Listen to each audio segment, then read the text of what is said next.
Paulo, tudo bem? Oi, Mauro. Oi, Ana. Um beijo no Plínio também, que já saiu, e a todas e todos que estão nos assistindo. Vamos lá. Vamos embora. Você publicou, então, ontem saiu este teu artigo, Lula 2024-26, fazendo um balanço do primeiro ano de Lula, do governo Lula na economia e traçando algumas projeções ou esticando horizontes para 2024, pelo menos. Conta para nós, Paulo. Bom, então, o que eu tentei nesse artigo, quer dizer, é fazer um pouco a avaliação, né? Quer dizer, do ano que está praticamente acabado, por isso que no título só tem o para frentemente, como se diz, né? Deixou para trás mente, porque, na verdade, o Lula só tem um triênio agora, ele só tem 3 anos, né? 24, 25 e 26 pela frente. E eu diria que eu estou tão ou mais preocupado, né, com os equívocos, né, que foram cometidos ou o que não foi realizado ao longo do ano que está acabando, Mauro e Ana, do que com as dificuldades que vão se apresentar para os próximos 3 anos, caso, como eu tento apontar no artigo, o Lula não tome para si a responsabilidade pela condução da política econômica, tá certo? Porque, veja, vocês estão mostrando, né, em vários artigos, conversas, lives aqui na Fórum, quer dizer, é um problema nos balanços mais, entre aspas, chapa branca ou oficialistas, né? Quer dizer, eu até compreendo que alguém que esteja no governo tenha que fazer, né, das tripas coração para encontrar argumentos, aquele contorcionismo da retórica, etc. Mas quem está de fora tem por obrigação a honestidade na avaliação e a transparência na informação, tá certo? Quer dizer, o que a gente teve de concreto, Ana e Mauro, e quem está nos assistindo, de estruturação de política econômica ao longo do ano que está acabando? A gente não teve nada, infelizmente. A gente teve um PIB, sim, que está sendo provavelmente 4 vezes maior do que aquilo que a nata da nata do sistema financeiro previa ao longo do ano passado, quando o Bolsonaro ainda estava na presidência. Então, aquele boletim do Banco Central, a Focus, que é uma coisa que precisa mudar urgentemente. Os caras ouvem 160 dirigentes de banco, de instituições financeiras, 160 só, e eles dizem o que o mercado, entre aspas, pensa a respeito do futuro. Isso é um absurdo, né? Mistura a vontade política, a torcida uniformizada, com uma projeção mal feita. E lá na época, lá um ano atrás, eles diziam, não, o PIB vai crescer 0,8% apenas. Porque eles estavam, né, com a lógica da austeridade radical extremada do Paulo Guedes.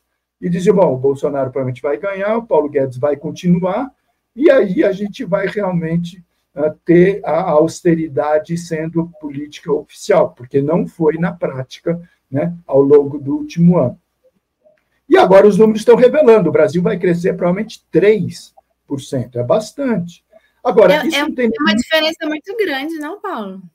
Muito grande, Ana. Só que, veja, ela não é uma diferença que aconteceu agora. Isso eu já escrevi alguns artigos a respeito, dei uma entrevista essa semana. O que precisa mudar é a sistemática dessa pesquisa, porque eles sempre erram. Só que o que acontece? Os erros ficam escondidos lá para trás. Se você for olhar hoje, eles vão dizer, não, estamos em cima, etc. Agora, não, pega o que a Focus dizia há 12 meses atrás, né? E é isso, quer dizer, é uma projeção mal feita, mistura com vontade política, com torcida contra ou a favor, e sai esse resultado. E esse resultado orienta equivocadamente uma série de ações, principalmente no governo, porque o Banco Central baliza as suas atividades, as suas decisões, com base no que esse povo, que é a nata do financismo, pensa. Então, a gente sempre diz, vamos ampliar essa pesquisa, né? Bota muito mais gente para responder, bota pesquisador sério, bota instituição de pesquisa, bota o DIEESE, bota a CUT, né? Porque daí a gente vai ter um retrato melhor. Mas, enfim, o que acontece? Quer dizer, o que a gente está colhendo dessa melhora de 0,8 para 3 é muito do que o Haddad, infelizmente, está pregando no que se refere à austeridade fiscal. Quer dizer, o que garantiu o crescimento da economia maior do que a projeção ao longo desse ano que está acabando é o fato, primeiro, de que teve uma, entre aspas, gastança do Bolsonaro lá o ano passado, quando ele percebeu o desespero que ele estava, porque o Lula havia sido liberado e estava com as pesquisas de opinião na frente, então ele falou, ó, esquece a austeridade, Paulo Guedes, vamos gastar que eu preciso me eleger.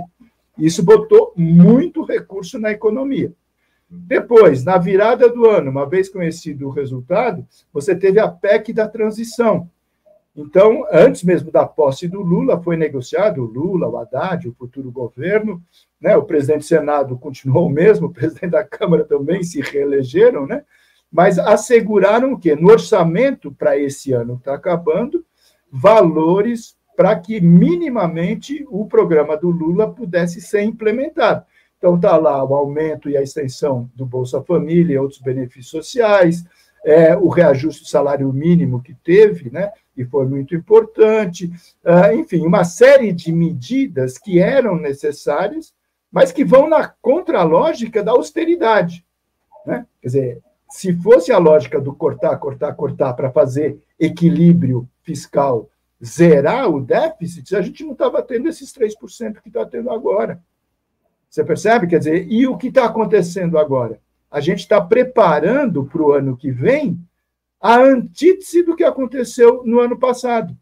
Veja, a gente está encerrando esse ano, muito provavelmente, as estimativas do Banco Central, do Tesouro Nacional, da Receita Federal, é do quê? De que a gente vai ter um déficit primário superior a 200 bilhões.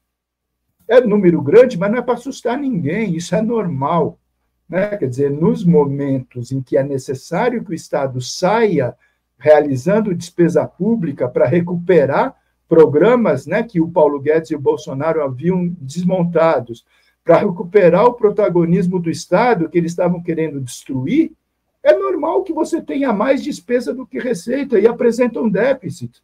Todos os países do mundo capitalista avançado estão com déficit primário e não quebraram. E o Brasil não vai quebrar por isso, desculpa. Não, essa é uma questão do discurso do Haddad, do haddadismo, como eu chamo, que é o mesmo discurso do Paulo Guedes, é o mesmo discurso lá do Meirelles, durante o governo Temer, de que déficit é um terror, né? Que é o mesmo discurso dos bancos, é o mesmo discurso lá do pessoal da pesquisa Focus, o mesmo discurso do neto do Roberto Campos, que é déficit é horrível, déficit desorganiza a economia, déficit mostra que o Estado é gastão. Mas é o seguinte, gente, déficit quer dizer o seguinte, quer dizer que o Estado está pondo dinheiro na economia real. É isso que quer dizer déficit público. O Estado está pegando o dinheiro que está no tesouro, que está entesourado, e está, em vez de deixar no tesouro, está metendo na economia real. É isso que é déficit, ou não? Lógico, exatamente. Você apontou muito bem, Mauro. Quer dizer, o que eu acho que tem um equívoco que talvez seja estruturante, um dos equívocos, né, que é estruturante de todo esse pensamento, e que cola no bom sentido ou no mau sentido, porque vai no senso comum, que é aquela coisa, né, Ana? Vamos comparar o governo com nós, né? O Paulo, a Ana, o Mauro, quem está nos assistindo, com as nossas famílias, com as empresas. E realmente, quer dizer, se a gente gasta mais do que arrecada, se a gente tem mais despesa do que entrada por salário, por aposentadoria, ou o que seja, a gente vai entrar no vermelho do banco e isso vai criar um problema. A empresa também. Agora, o Estado Nacional é um ente completamente diferente. Não é que ele é maior apenas. Não, o orçamento é trilionário. Não é só isso. É que a qualidade dele é diferente.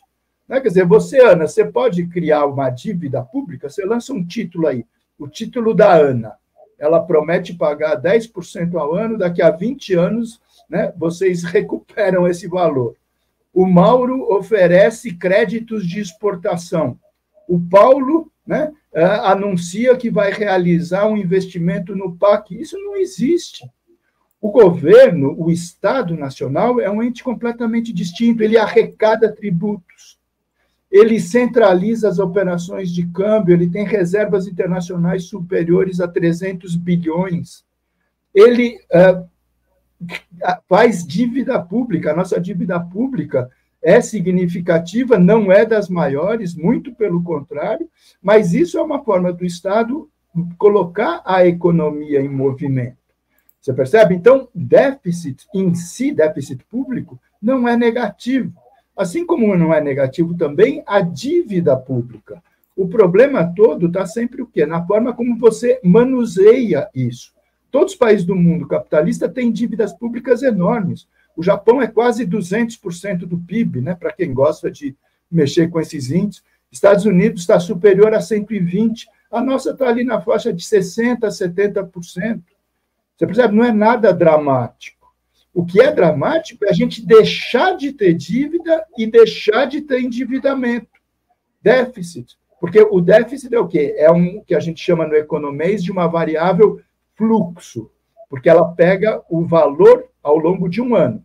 De 1º de janeiro a 31 de dezembro, o déficit fiscal foi de X bilhões. Por exemplo, 203 vai ser esse ano. A dívida é o que no economês a gente chama de variável estoque. É a história desde o início dos tempos que o Estado brasileiro tem de dívida, né, que em algum momento ou não ele vai honrar isso. Mas é muito mais um instrumento de política econômica do que essa fissura de que tem que pagar, que tem que pagar. O Delfim Neto, né, quer dizer, que foi um ministro do Planejamento, da Fazenda, da época da ditadura, tudo bem. Mas ele era um cara muito inteligente, era professor, conhecia profundamente a economia. Ele dizia, na época da ditadura, quando ele era o responsável pela gestão da dívida, essas coisas, ele dizia, não se preocupe não, dívida pública não se paga, dívida pública se rola.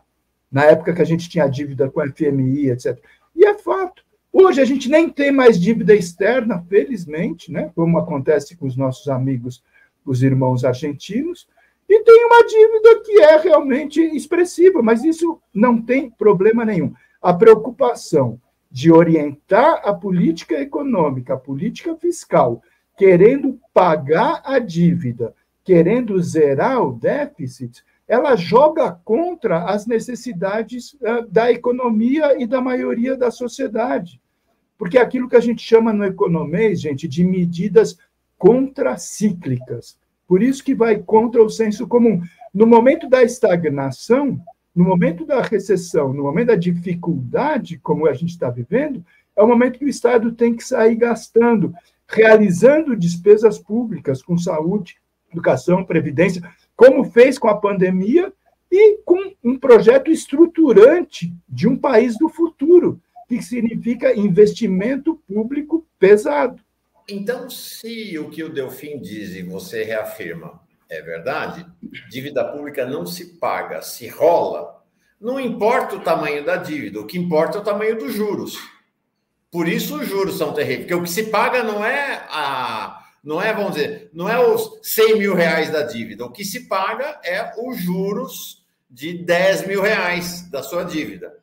Então, o que importa é o tamanho do juro, porque o estoque da dívida está lá, você não vai pagar. Então, por isso que a redução da taxa de juro é tão importante, porque aí você libera dinheiro que vai para o bolso dos especuladores, dos milionários, dos bilionários, e esse dinheiro, em vez de 700 bilhões para o bolso deles, você se baixa os juros, libera para vir para a economia real, para a economia produtiva e a economia dos pobres, né, Paulo?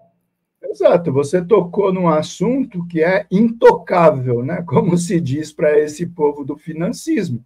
Quer dizer, a lógica não, vamos cortar, gastança com saúde, com educação, com previdência, com segurança, com saneamento. A gente já conversou muito sobre isso, são os gastos primários, entre aspas, né? Que significa gastos não financeiros. Só que vocês não vão encontrar uma vírgula, um ponto nesses editoriais e nessas matérias dos chamados especialistas, com muitas aspas, a respeito uma das piores, a segunda pior, entre aspas, despesa pública, que é a despesa com juros. Alguém fala, olha, tem que reduzir esses 720 bilhões que a gente gastou ao longo dos últimos 12 meses? Não, tem que cortar a saúde, que é um absurdo. Tem que cortar a previdência, esses aposentados são, né, uns parasitas. Tem que cortar a educação, porque desse jeito o país quebra. Agora, os 720 bilhões, nada. Nem uma palavrinha. E esse é o pior gasto, eu afirmo para vocês com toda a segurança, que o Estado brasileiro pode fazer, do ponto de vista nem da justiça social, que aí realmente nem tem o que discutir, porque vai para o topo do topo, enquanto gastos como benefícios sociais, Bolsa Família, saúde, educação, previdência, atinge, né, a grande maioria da população. Mas esse gasto ele não volta para a economia.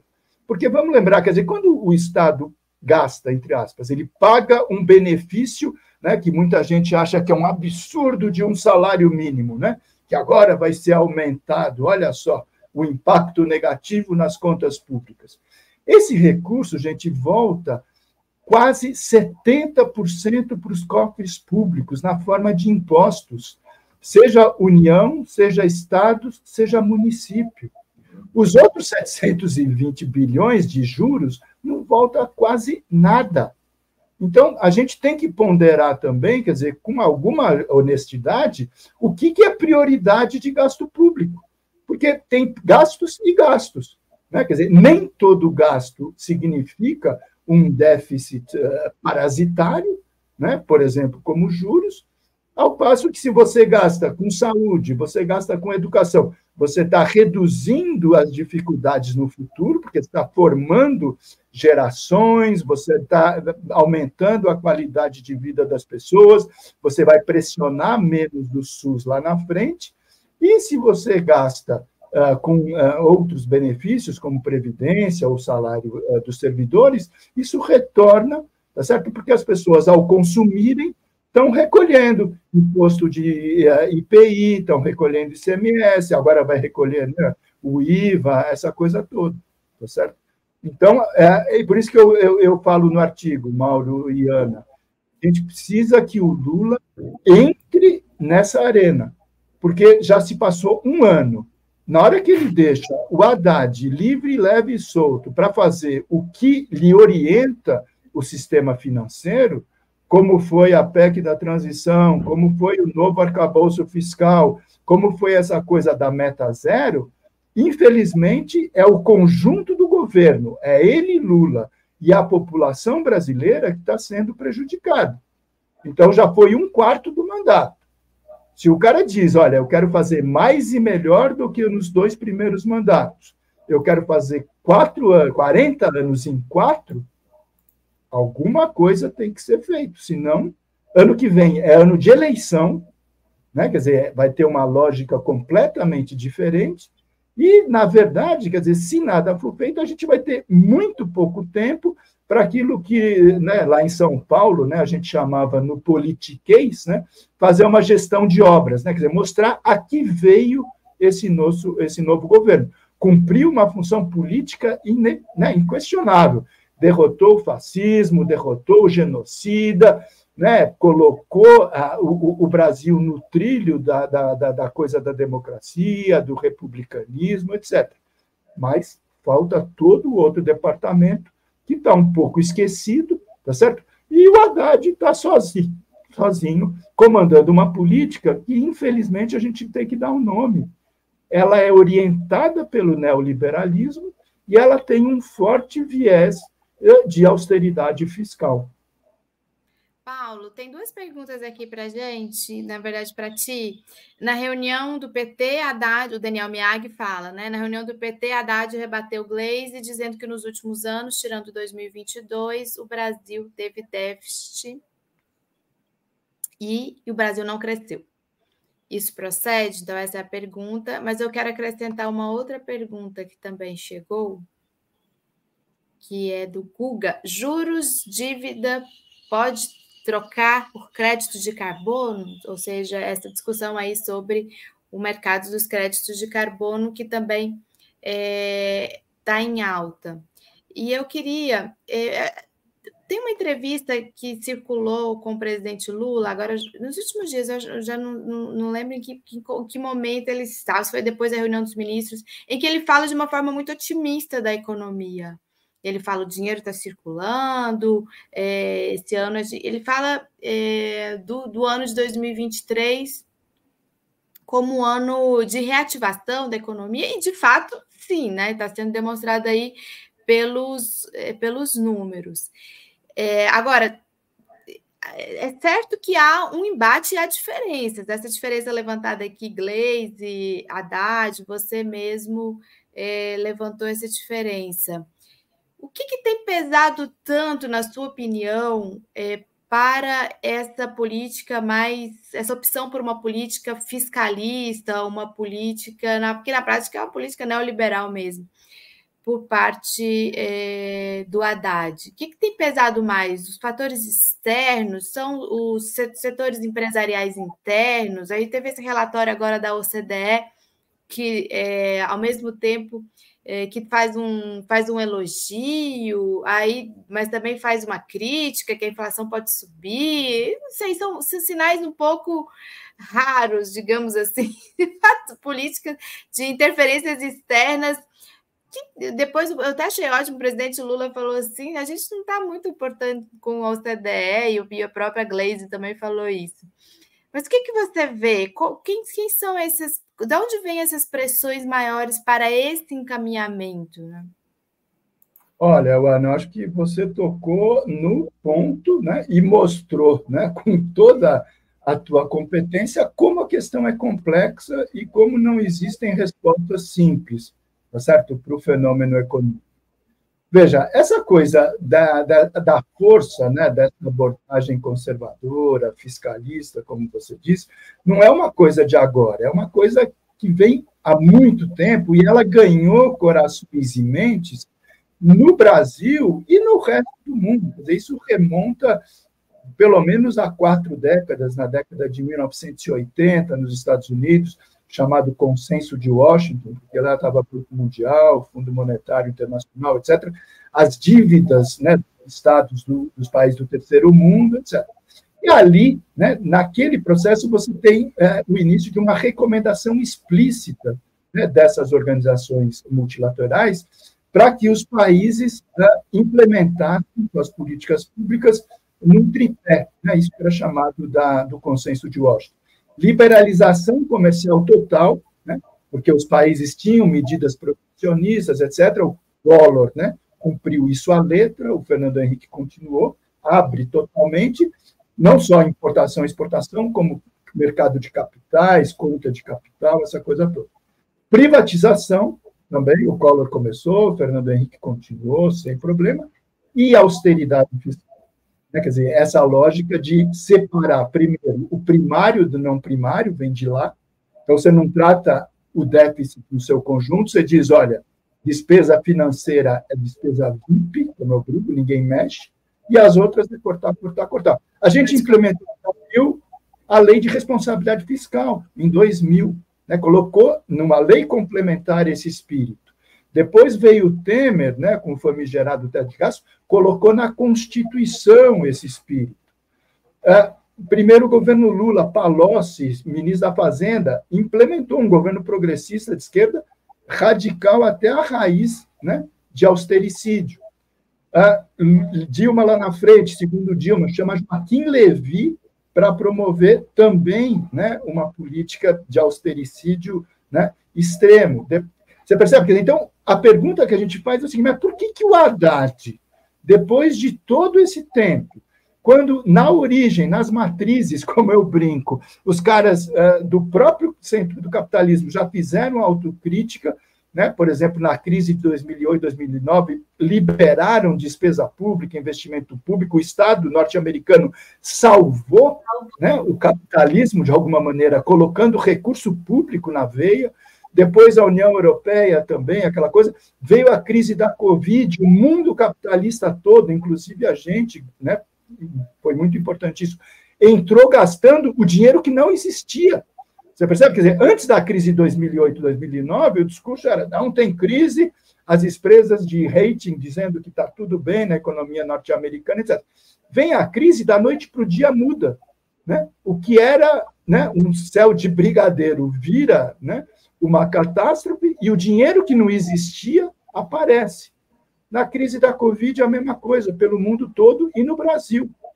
Então, o que acontece? Quer dizer, eles continuam reproduzindo aqui, pela força que o sistema financeiro oferece nos meios de comunicação, nas universidades e na tecnocracia governamental, é importante, a ponto de um ministro da Fazenda assumir esse discurso.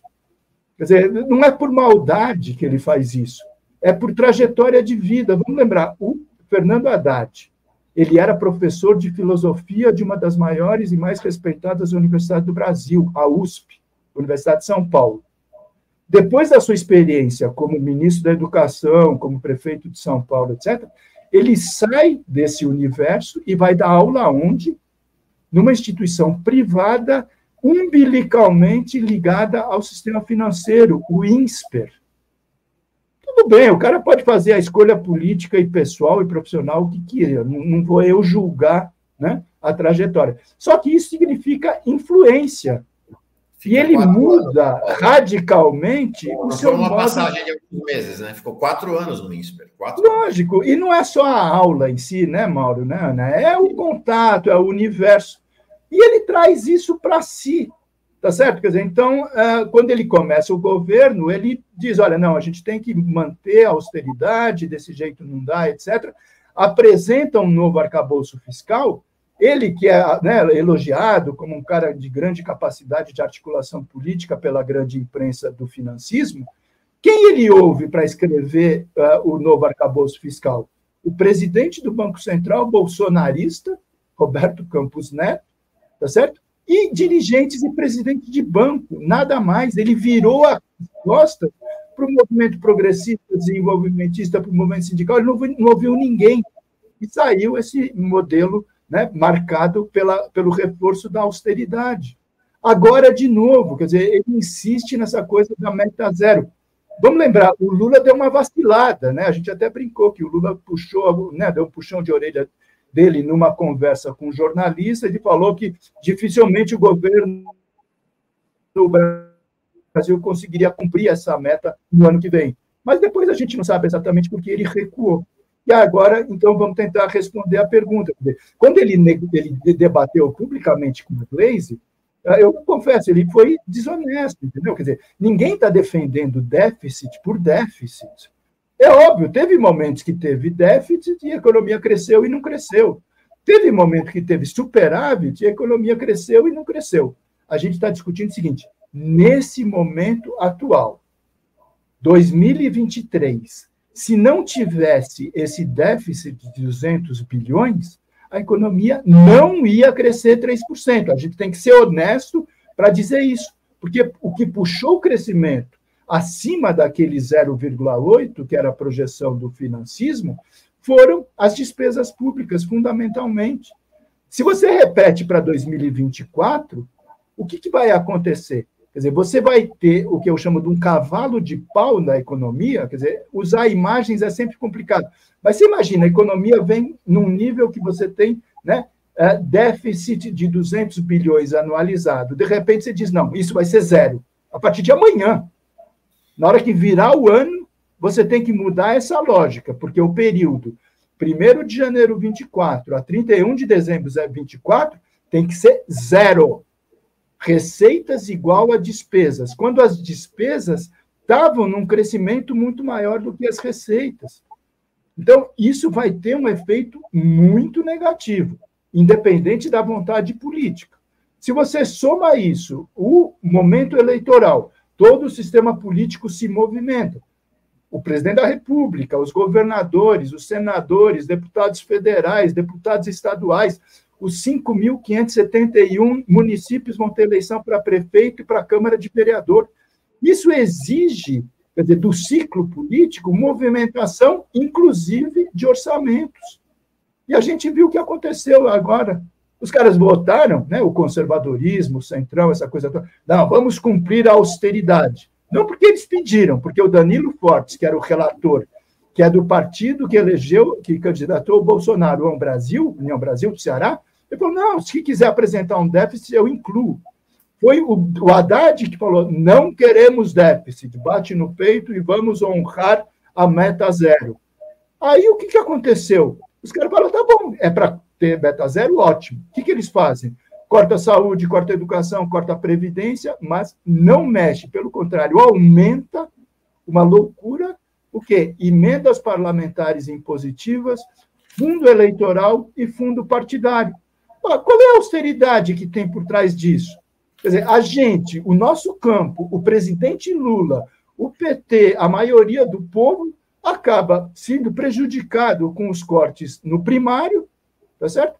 E os gastos financeiros vão continuar livres, leves e soltos, e a gente oferece de bandeja para o Centrão tudo o que eles querem para gastar com emendas parlamentares, com fundo partidário e com fundo eleitoral. Nem o PAC escapou ileso. Paulo, precisamos encerrar, mas eu queria 2 minutinhos teus de um diálogo com os diálogos subversivos. O comentário dele é o seguinte: fazendo uma crítica mais justa, devemos pontuar que a política econômica do Haddad não chega a ser de esquerda, mas dizer que é neoliberal é exagero. Tá, eu acho que esse é um debate, né? A cada dia que eu vou, né, nesses espaços, já acontece. Quer dizer que o governo do Lula é neoliberal? Não, gente, não é isso. Eu acho que o problema desses adjetivos é que você carimba e você não discute o conteúdo. Então, a primeira parte, realmente, ele não chega a ser de esquerda, ele está muito longe de ser de esquerda, e nem eu tenho nenhuma expectativa que um governo como o do Lula, nas condições em que ele ganhou, na ponta da navalha, recuperando 4 anos de destruição promovida pelo genocida, ia dar o cavalo de pau ao contrário e começar a implementar uma política de esquerda? De jeito nenhum. O que a gente está falando é o seguinte: políticas econômicas no sentido progressista, desenvolvimentista, geradora de emprego, geradora de mercado interno, isso não necessariamente é de esquerda no carimbo, né? Quer dizer, de esquerda seria uma coisa muito diferente, a gente pode discutir em outro dia. Se ele é neoliberal, não precisa classificar. O que ele está fazendo?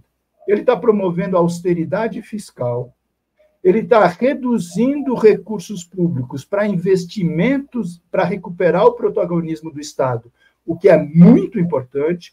Ele já está apontando para reduzir os pisos constitucionais em áreas essenciais, fundamentais, como saúde e educação. E ele está dizendo que a salvação da lavoura do cenário futuro não vai ser o investimento público, vão ser parcerias público-privadas, que é uma forma disfarçada de privatização. Então, tá bom, eu digo, não é neoliberal, mas é tudo isso que eu falei. Aí cada um faça o seu julgamento, tá certo? Pois é. Não é neoliberal, mas é neoliberal, mas fala diferente, Paulo. Eu acho que quando eles fizeram esse comentário, foi até uma pergunta que eu fiz, que eu falei, na prática, é uma política neoliberal. Então, você fala assim, o Haddad é um neoliberal. Mas quando você vai descrevendo algumas políticas, você se encontra com o contexto de Washington, com todo o padrão de conduta de políticas que são neoliberais. Sim. Muito obrigado, senhor Paulo Frias. Bom ano para você. Bom, desculpa, eu gostaria de ter muito melhores, mais boas, né? Não é melhores notícias para a gente conversar, mas a gente tem que ter, né, um mínimo de honestidade e principalmente aquilo, o Lula falava lá atrás, vocês têm que me criticar porque o governo é fechado, é uma ilha, eu não ouço. E é verdade, né? Quer dizer, na lógica palaciana, todo mundo fica querendo, entre aspas, puxar salvo do governo, entendeu? Os bons assessores são aqueles que dizem a verdade. Eu não quero ser assessor do Lula, não tenho essa pretensão, mas acho que espaços como o nosso têm como responsabilidade dizer, olha, está com equívocos, tem que corrigir o rumo, né? Como ele fez, por exemplo, na época do salário mínimo, não essa agora, o primeiro salário mínimo lá, 1 ano atrás, lembra? O Haddad queria, agora você fala dos 9, ele queria tirar R$18. E aí o Lula falou, não, peraí, aí já é demais, né? O governo, o Haddad apresentou 1.302 e o Lula falou, não, vai ser 1.320. como se esses R$18 fossem, né, criar uma catástrofe nas contas públicas. Isso é uma loucura, gente. Mas, olha, beijos grandes, boa passagem de ano para vocês e até janeiro. Até janeiro. Até janeiro. Paulo, Bom obrigado. fim de ano.